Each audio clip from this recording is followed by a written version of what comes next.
टिटलागढ़ गुड़ीघाट देकरी कंटा में जीवा रास्ता बहुत बड़ जंगल अच्छे आपण मैंने देखी पार्थिवे।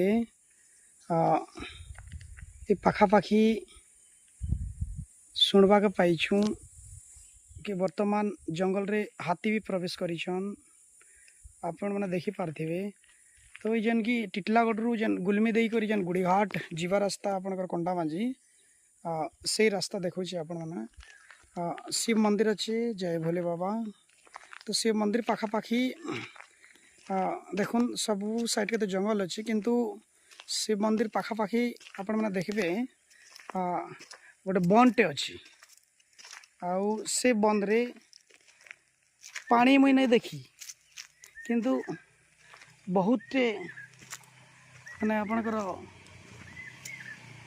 फूल जेन क्या फूलटे अच्छे से फूलटे फूल अच्छे फूल गच अच्छे आमर जेन बंद आड़ी देखले किंतु ये जेन चीज़टा आप देखी पारे पानी नहीं से बहुत ठीक लगुच बहुत सुंदर लगुच। आउ जंगल जंगल जेनटा अच्छे जंगल रे आपण देखी पारे मोर बाइक रखाई आप देखुन आउ माने गोटे प्राकृतिक चीज बहुत बढ़िया लगुच। मंदिर देखुन जय भोले बाबा मंदिर जय प्रभु भोले बाबा।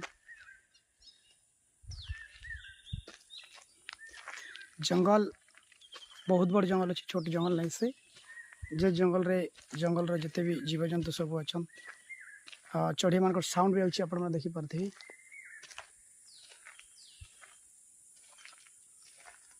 और किसी काम थिला जाइली एवं फेरुचे फेरवा बाटे देखली गोटे बंद संपूर्ण भाव में पानी रहार कथा किंतु सबू साइड रे गोटे गछ जेनटा गोटे फूल गछटा केन फूलटे जे नाम नहीं कह पारे आप देखी पारे।